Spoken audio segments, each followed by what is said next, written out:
12 Reasons Why Globalization is a Huge Problem by Gail Tverberg, February 22nd, 2013.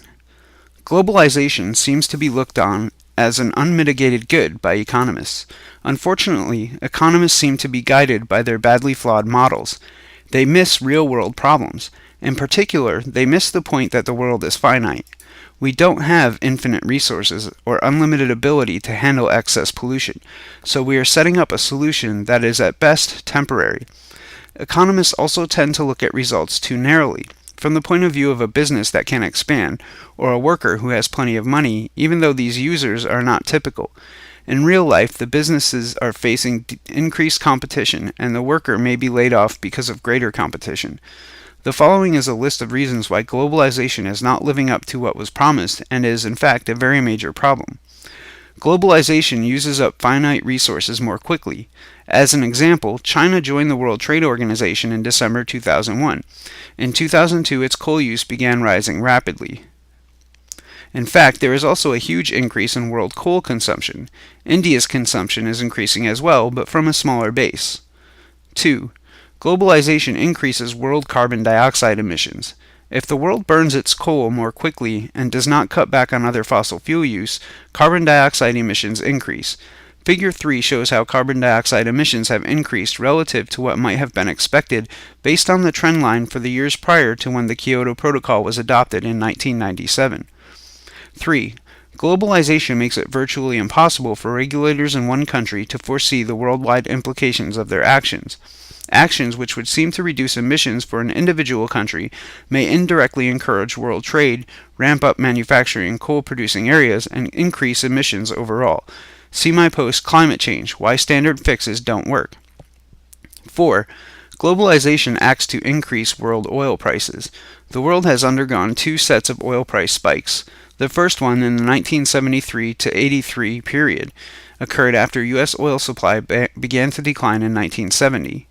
Figures 4 above and Figure 5 below. After 1983, it was possible to bring oil prices back to the $30 to $40 barrel range in 2012. Compared to the $20 price in 2012 available prior to 1970. This was partly by ramping up oil production in the North Sea, Alaska, and Mexico, sources which were already known, and partly by reducing consumption. The reduction in consumption was accomplished by cutting back oil use for electricity and by encouraging the use of more fuel-efficient cars. Now, since 2005, we have oil prices back, but we have a much worse problem. The reason the problem is worse now is partly because oil supply is not growing very much due to limits we are reaching, and partly because demand is exploding due to globalization. If we look at world oil supply, it is virtually flat. The United States and Canada together provide the slight increase in world oil supply that has occurred since 2005. Otherwise, supply has been flat since 2005. Figure 6. What looks like a huge increase in U.S. oil production in 2012 in Figure 5 looks much less impressive when viewed in the context of world oil production in Figure 6. Part of our problem now is that with globalization, world oil demand is rising very rapidly. Chinese buyers purchased more cars in 2012 than did European buyers. Rapidly rising world demand together with oil supply, which is barely rising, pushes world prices upward. This time there is no possibility of a dip in world oil demand of the type that occurred in the early 1980s. Even if the West drops its oil consumption greatly, the East has sufficient pent-up demand that it will make use of any oil that is made available to the market. Adding to our problem is the fact that we have already extracted most of the inexpensive to extract oil because the easy and cheap to extract oil was extracted first. Because of this, oil prices cannot decrease very much without world supply dropping off. Instead, because of diminishing returns, needed price keeps ratcheting upward. The new tight oil that is acting to increase U.S. supply is an example of expensive to produce oil. It can't bring needed price relief. 5. Globalization transfers consumption of limited oil supply from developed countries to developing countries. If world oil supply isn't growing by very much, and demand is growing rapidly in developing countries, oil to meet this rising demand must come from somewhere. The way this transfer takes place is through the mechanism of high oil prices. High oil prices are particularly a problem for major oil importing countries such as the United States, many European countries, and Japan. Because oil is used in growing food and for commuting, a rise in oil price tends to lead to a cutback in discretionary spending, recession, and lower oil use in these countries. See my academic article, Oil Supply Limits and the Continuing Financial Crisis. Developing countries are better able to use higher priced oil than developed countries. In some cases, particularly in oil producing countries, subsidies play a role. In addition, the shift of manufacturing to less developed countries increases the number of workers who can afford a motorcycle or car. Job loss plays a role in the loss of oil consumption from developed countries. See my post, Why is U.S. oil consumption lower? Better gasoline mileage? The real issue isn't better mileage. One major issue is loss of jobs. 6. Globalization transfers jobs from developed countries to less developed countries. Globalization levels the playing field in a way that makes it hard for developed countries to compete. A country with a lower cost structure, lower wages and benefits for workers, more inexpensive coal in its energy mix, and more lenient rules on pollution, is able to outcompete a typical OECD country. In the United States, the percentage of U.S. citizens with jobs started dropping about the time China joined the World Trade Organization in 2001. 7.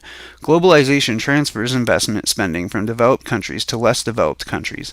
If an investor has a chance to choose between a country with a competitive advantage and a country with a competitive disadvantage, which will the investor choose? A shift in investment shouldn't be too surprising. In the U.S., domestic investment was fairly steady as a percentage of national income until the mid-1980s. In recent years, it has dropped off and is now close to consumption of assets, similar to depreciation, but includes other removal from service. The assets in question include all types of capital assets, including government-owned assets, schools, roads, business-owned assets, factories, stores, and individual homes. A similar pattern applies to business investment viewed separately. Part of the shift in the balance between investment and consumption of assets is rising consumption of assets. This would include early retirement of factories, among other things. Even very low interest rates in recent years have not brought U.S. investment back to earlier levels. 8. With the dollar as the world's reserve currency, globalization leads to a huge U.S. balance of trade deficits and other imbalances. With increased globalization and the rising price of oil since 2002, the U.S. trade deficit has soared. Adding together amounts from Figure 10, the cumulative U.S. deficit for the period 1980 through 2011 is $8.6 trillion. By the end of 2012, the cumulative deficit since 1980 is probably a little over $9 trillion. A major reason for the large U.S. trade deficit is the fact that the U.S. dollar is the world's reserve currency. While the mechanism is too complicated to explain here, the result is that the U.S. can run deficits year after year, and the rest of the world will take their surpluses and use it to buy U.S. debt. With this arrangement, the rest of the world funds the United States' continued overspending. It is fairly clear the system was not put together with the thought that it would work in a fully globalized world. It simply leads to too great an advantage for the United States relative to other countries. Eric Townsend recently wrote an article called Why Peak Oil Threatens the International Monetary System, in which he talks about the possibility of high oil prices bringing an end to the current arrangement. At this point, high oil prices together with globalization have led to huge U.S. deficit spending since 2008. This has occurred partly because a smaller portion of the population is working and thus paying taxes, and partly because U.S. spending for unemployment benefits and stimulus has risen. The result is a mismatch between government income and spending. Figure 11. Thanks to the mismatch described in the last paragraph, the federal deficit in recent years has been far greater than the balance of payment deficit. As a result, some other source of funding for the additional U.S. debt has been needed, in addition to what is provided by the reserve currency arrangement. The Federal Reserve has been using quantitative easing to buy up federal debt since late 2008. This has provided a buyer for additional debt and also keeps U.S. interest rates low, hoping to attract some investment back to the U.S. and keeping U.S. debt payments affordable. The current situation is unsustainable, however. Continued overspending and printing money to pay debt is not a long-term solution to huge imbalances among countries and lack of cheap oil, situations that do not go away by themselves. 9. Globalization tends to move taxation away from corporations and onto individual citizens. Corporations have the ability to move to locations where the tax rate is lowest. Individual citizens have much less ability to make such a change. Also, with today's lack of jobs, each community competes with other communities with respect to how many tax breaks it can give to prospective employers. When we look at the breakdown of U.S. tax receipts, federal, state, and local combined, this is what we find. The only portion that is entirely from corporations is corporate income taxes, shown in red. This has clearly shrunk by more than half. Part of the green layer, excise, sales, and property tax, is also from corporations, since truckers also pay excise tax on fuel they purchase, and businesses usually pay property taxes. It is clear, though, that the portion of revenue coming from personal income taxes and Social Security and Medicare funding has been rising. I showed that high oil prices seem to lead to depressed U.S. wages in my post, The Connection of Depressed Wages to High Oil Prices and Limits to Growth. If wages are low at the same time that wage earners are being asked to shoulder an increasing share of rising government costs, this creates a mismatch that wage earners are not really able to handle. 10. Globalization sets up a currency race to the bottom, with each country trying to get an export advantage by dropping the value of its currency. Because of the competitive nature of the world economy, each country needs to sell its goods and services at as low a price as possible. This can be done in various ways: pay its workers lower wages, allow more pollution, use cheaper, more polluting fuels, or debase the currency by quantitative easing, also known as printing money, in the hope that this will produce inflation and lower the value of the currency relative to other currencies. There is no way this race to the bottom can end well.